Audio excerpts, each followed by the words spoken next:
This is VOA News. Reporting by remote, I'm David Bergen. Authorities in Haiti say the remaining members of a U.S. missionary group who were kidnapped 2 months ago have been freed. The spokesman for Haiti's National Police confirmed that the hostages had been released, but did not provide additional details.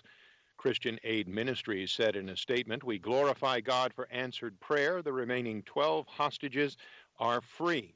The missionaries were kidnapped by the 400 Mawozo gang on October 16th. 2 of the hostages were released in November and 3 more earlier this month.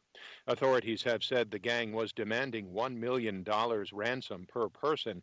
It was not clear Thursday whether any ransom was paid or what efforts led to the hostages' freedom. The U.S. Senate has given final approval to a bill barring all imports from China's Xinjiang region unless businesses can prove they were produced without forced labor. In doing so, they overcame initial hesitation from the White House and what supporters say was opposition from corporations. In remarks, Senator Marco Rubio said the bill bars the importation of products made by slave labor in China's Xinjiang region. It's already illegal, by the way, to bring goods made with slave labor. It's been that way since the 1930s, and yet it's still happening. And we know it's happening at an alarming, horrific rate with the genocide that we now witness being carried out by the Chinese government in the Xinjiang region.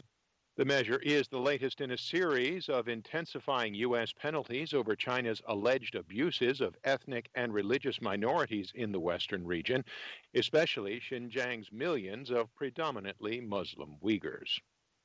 For more on these stories and the rest of the day's news, visit our website. This is VOA News. Spiraling infections in Britain, driven in part by the new Omicron variant of the coronavirus, rattled many in Europe on Thursday, fueling a familiar dread that tighter restrictions would scuttle holiday plans again this year. Much remains unknown about Omicron, but increasingly officials are warning that at the very least it appears more transmissible than the Delta variant, which was already putting pressure on hospitals from the United States to the Netherlands. With so many questions outstanding, uncertainty reigned over how quickly and how severely to crack down on Christmas travel and end-of-year parties. After Britain recorded its highest number of confirmed new COVID-19 infections since the pandemic began, France announced Thursday that it would tighten entry rules for those coming from Britain. U.S. health advisors are recommending that most Americans get the Pfizer or Moderna COVID-19 vaccines instead of the Johnson & Johnson shot. AP's Ben Thomas reports why.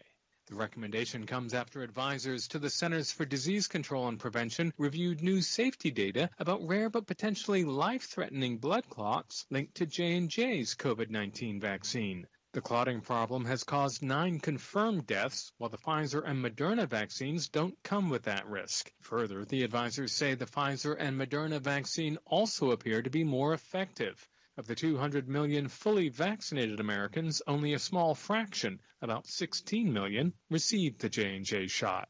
I'm Ben Thomas. President Joe Biden presented the Medal of Honor, the nation's highest military award for valor in combat, to 3 soldiers who fought in Afghanistan and Iraq. AP's Jennifer King reports. Today we honor 3 outstanding soldiers whose actions embody the highest ideals of selfless service. Master Sergeant Earl Plumley is still serving with Special Forces. At a medal ceremony at the White House, the president described how he fought off Taliban insurgents after an attack in Afghanistan in 2013. At times armed with only a pistol, Staff Sergeant Plumley attacked the insurgent forces, taking them on one by one. Sergeants First Class Christopher Solis and Alwyn Cash received the honor posthumously. Solis was hit by enemy fire after stepping between Taliban fighters and a U.S. helicopter evacuating the wounded in Afghanistan in 2018. Indispensable, indisputable gallantry. Cash was severely burned while rescuing 6 fellow soldiers from a Bradley fighting vehicle hit by a roadside bomb in Iraq. A warrior who literally walked through fire for his troops. Jennifer King, Washington. You can find more on our website, voanews.com. You can also follow us on the VOA mobile app. Reporting by remote